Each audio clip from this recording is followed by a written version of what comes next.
لان اللي بيحصل في جروبات العيله ده ما ينفعش السكت عليه يا جماعه.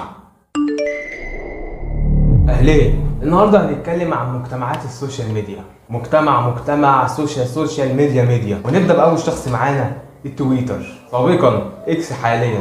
بحس ان التويتر ده بينك لو عملت بودكاست واستضفت فيه ابراهيم عيسى، بهجت الصابر، ومية خليفه، وخليتهم كلهم يتكلموا عن حياتهم، الحاد، سياسه، جنس، هو ده التويتر. وعشان تبقى مستخدم تويتر لازم تكون رداح، بتعرف تردح، لان هناك في التويتر الريبلاي حاجه ما حصلتش. ده انا شفت تويتر من 2012 بتتكلم عن زياده اسعار ازازه الزيت وصلت ل 8 جنيه، وفي اتنين مؤيد ومعارض فاشخين بعض في الكومنتات تحت، لسه لحد دلوقتي نازلين لبعض تفشيخ حتى وبعد ما وصلت الازازه 60 جنيه.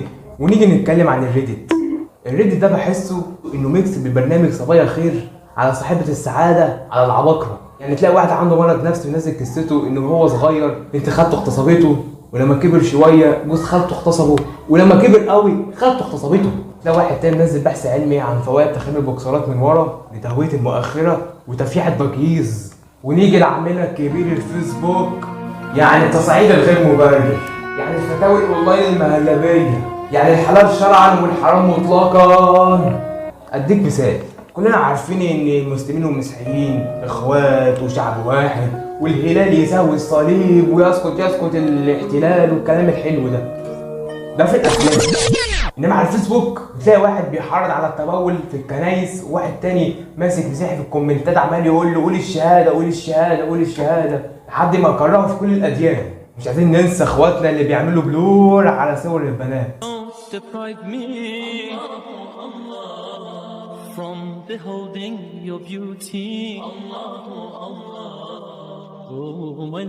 وساعات بلاقي بيعملوا بلور على الشباب، والله العظيم 3 بيعملوها على فخاد الشباب، اللي هي حاجه بتصير الشهوات وكده. وعشان اجي ادور على صوره لسيدني سويني وما تقوليش عامل بيها ايه، أنية جايب لي صورة وهي قميص النوم يا بالمايو، والله العظيم 3 عندها صور كتير وهي لابسة. انت اللي مستسهل يا ابن الغبية. مش كده بس، دوشة كبيرة سعادتك، تلاقي عبد الله رشدي قاذف محصلات هدير عبد الرازق وعصام صاصة عليه فلوس شوكوك بتوع بلبن منزلين طفحة جديدة باسم ما تجيبهم في وشي الحسوا. واحمد العوضي منزل ان مسلسله نتفليكس بتجري وراه عشان تنتج له، حسوا ان هو كون موازي. ونيجي للانستجرام، يعني ابن الناس، يعني حاجة الشيك جدا، حاجة ريحتها ماتشة، حاجة كده عاملة زي بلايند ديت شو. بتهدي كده ليه؟ هو كمان الريزات بتاعته بتبقى قل شوية بس مش اشكال. بس عندي تعقيب صغير، هي ليه كل الصور اللي بتتصور على الانستجرام بتبقى بالليل؟ عمري ما شفت بنت بتتصور الصبح. هما كلهم موظفين ولا ايه؟ هو في احلى من الالجوريزم بتاع الانستجرام، الاكسبلور بتاع الانستجرام، بنات الانستجرام؟ والله العظيم لو الانستجرام ده عنده ميزة الخطبة لا خليه يجيب لي عروستي منه والله. ونيجي للسناب شات، انا عمري في حياتي ما شفت حد جنبي ورايا قدامي حد في الفضاء مثلا يسكرولي من السناب شات، عمري ولا بستخدمه غير في الضروره القصوى، اصطلقت لقطه وانا مدرج الجناب.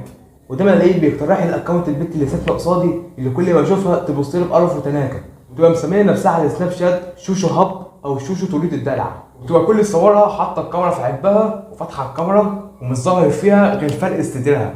طب اعرفك ازاي؟ اميزك ازاي؟ انا عشان عايز اتعرف بيكي افضل ادور بقى على فلق صدور الناس واقعد افتش؟ او تلاقي بقى بنات تتصور وهي عضه شفتها، اللي هو قال يعني سكسي وكده، ما بتبقاش عضه شفتها ولا حاجه، دي بتبقى قطنها بنت المفجوعه. نمسي على التليجرام واخواتنا الروس الف تحيه. يعني لو انتهى حلول الارض والقرصانه اختفت هتلاقي الافلام والمسلسلات بتنزل عادي، ولو حتى الفرن اختفى هتلاقي نازل في الارشيف في حته بوت تم انشاؤه من 5 دقايق.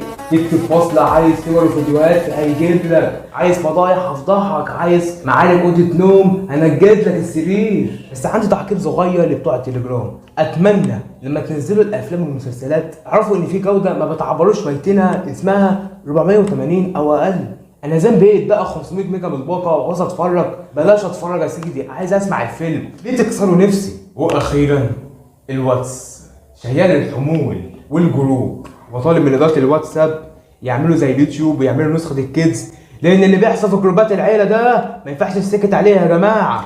الجروبات دي لازم تتنقل لنسخه الكيدز لان في الجروبات دي مفيش حاجه عاقله توحد الله على بعض، مفيش غير فيديو ماذا يحدث للنبوءه قبل موتها وشاهد عقاب الله على قبر مايكل جاكسون. ماله الراجل؟ عايزين منه ايه؟ سيبوه نايم مرتاح في قبره. بطالب من اداره الواتس يحلوا المشكله دي فورا. واليوتيوب لا، ما ينفعش اتكلم عن اليوتيوب، لو ليه نعمه اليوتيوب ده.